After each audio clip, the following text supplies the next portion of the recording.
Morning सभी भाई बहन को जय मसीह की। आइए हम आज के दिन की शुरुआत परमेश्वर के एक महत्वपूर्ण वचन से करते हैं। वचन है नीति वचन 29 का 18। वचन कहता है, जहाँ दर्शन की बात नहीं होती वहाँ लोग निरंकुश हो जाते हैं और जो व्यवस्था को मानता है वह धन्य होता है।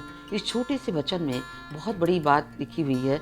परमेश्वर का वचन यहाँ कहता है, जहाँ दर्शन की बात नहीं होती। दर्शन की बात यानी आपने अपने जीवन में कुछ भी तय नहीं किया है, कुछ निश्चित नहीं किया है, कुछ आपके जीवन का लक्ष्य नहीं है कि हमें क्या बनना है। आपके जीवन की कोई मंजिल नहीं है, आपको पता नहीं हमें किस मंजिल तक जाना है, किस लिए हम सफ़र कर रहे हैं, आपको पता नहीं है। आपने देखा होगा इस संसार में कुछ मनुष्य ऐसा जीवन जीते हैं कि उन्हें पता ही नहीं है कि वो किस लिए जी रहे हैं, कहाँ उन्हें जाना है, इसका वो कभी ध्यान ही नहीं देते। इसीलिए यहाँ लिखी हुई है वचन में दर्शन की बात। कुछ लोग अपने जीवन को अंधाधुंध जीते हैं, जैसे मन किया वैसे जी रहे हैं, जैसे मन किया वैसे ही खा पी के जीवन बीत रहा है, किसी तरह उनका भी जीवन बीत रहा है। इस तरह नहीं जीना है। परमेश्वर कहता है दर्शन होना चाहिए। क्या आपको एक शहर से दूसरे शहर में जाना है तो आप टिकट कटाते हैं तो आपसे वो पूछता है कि आपको कहाँ जाना है, कौन सा टिकट चाहिए। जब आप उसे बताते हैं कि मुझे बॉम्बे जाना है तो वहाँ का टिकट देता है, आप बीच में नहीं उतरते। उसी तरह आप अपने जीवन के लक्ष्य को और जीवन के दर्शन को जानिए